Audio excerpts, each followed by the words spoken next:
Good morning, friends. It's a beautiful sunny morning.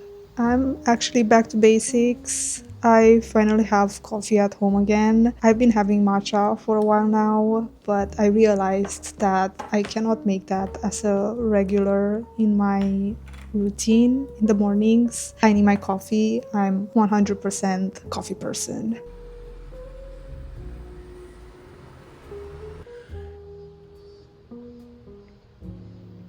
I don't know why I let a few weeks, maybe almost a month, slip by without having coffee beans at home. I said I'm back to basics because I got 100% Arabica from Ili, and I usually just get different blends. I woke up this morning feeling happy that I get to use my mocha pot again. It's been a while. And reading my book, which by the way, I'm reading Midnight Library right now. I'm almost finished, have maybe 50 more pages.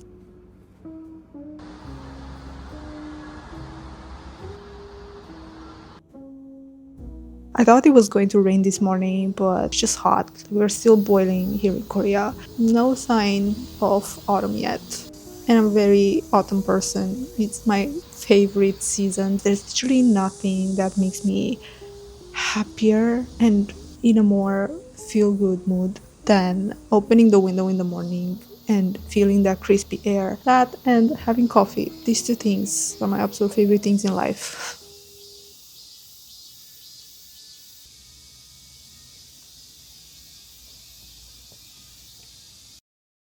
Hi guys, I think the light is gonna keep changing because the weather cannot make up its mind. I'm sorry for that in advance.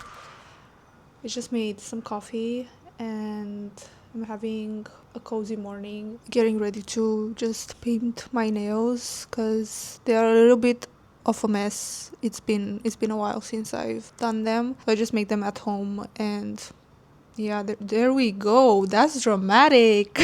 Finally, want to talk a little bit about the books that I finished. I've been reading East of Eden for the longest time, and I finished it in July, and then I read Bonjour Tristesse. I just finished the Midnight Library, so I want to talk a little bit about each of them and try to keep them spoiler free. So East of Eden, written by John Steinbeck. I would say this book is literally about life, human nature, and ambition. It's set in California and it follows the destiny of two families, the Hamiltons and the Trasks. And you go through two generations which reenact the fall of Adam and Eve and then the rivalry between Cain and Abel. In the beginning, introducing both of the families separately, and there's a focus on one of the families, longer explanations and longer chapters. I felt like at times that there was not much happening. Whenever that pace was happening, I started noticing that that was the moment there would be a twist or something going down that would just slowly crush me. So I want to read a little bit of some of my favorite quotes that I highlighted just so I can give you a little glimpse into what I mean when I say that it's just life, feeling good enough and striving to be better and achieving things and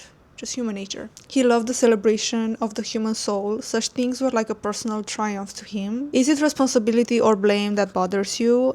I don't blame. Sometimes responsibility is worse.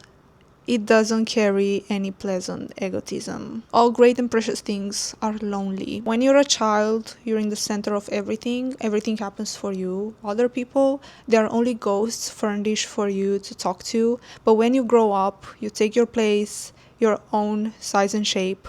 Things go out of you to others and come in from other people. It's worse, but it's much better too. I really recommend reading East of Eden. And then I had a shorter read.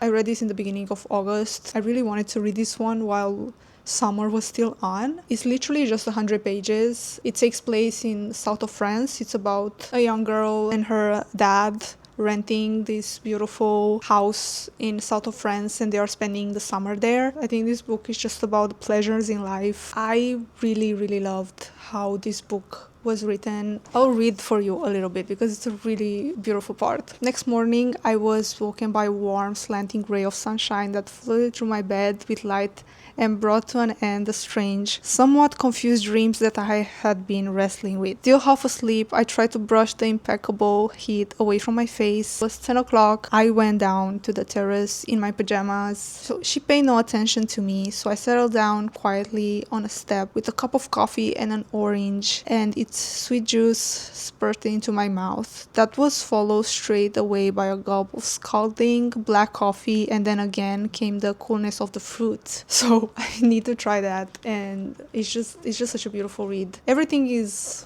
so dreamy in the beginning of the book, and then there's a character that appears and she starts steering the waters for our main character, Cecile. This is the book that I just finished. It's called The Midnight Library by Matt Haig. So this book is about a girl ends up in the Midnight Library, and from there she gets to experience how her life would look like if she just made different decisions in her root life, and she gets to go inside each of these little life and experience how things would have been if she made this choice or this choice or this choice. It also talks about not just decisions but also regrets. It starts quite heavy, but it also ends on a really hopeful note. If she thought that her life would be absolutely perfect if she chose to do this instead of this, and then she gets to check that life and she sees that that's not true. And I think this is a really good book if you have a problem comparing yourself to others, especially in this day and age of social media. I liked all of these books, but if I have to obviously pick a favorite, it would be East of Eden, although I had the hardest time reading it. 2 reads coming up, but I kind of want to keep them for October/November. Shirley Jackson, We Have Always Lived in the Castle. I heard a lot about this book, and honestly, the cover, it reminds me of Scooby-Doo, Where Are You? It kind of reminds me of that eerie atmosphere that we would get in Scooby-Doo, especially in the intro. So I might have picked it up because of that. And that's what I'm expecting to feel when I read this. I don't know if it's actually going to be like that. I'm kind of going in blindly. I know 2 girls living in a mansion or castle or something like that with their uncle, and they're very isolated from society or something like that. And then one day their cousin is showing up and everything starts to change from there. I'm expecting ghosts and the Scooby-Doo type of short stories. Charles Dickens, To Be Read at Dusk. 3 chilling ghost stories tell of deadly premonitions, dreams intercepted, and I'm actually watching Twin Peaks right now. That's it for this video. Thank you so much for watching. It really means the world. I will see you in the next one, hopefully in a more autumny vibe. Bye.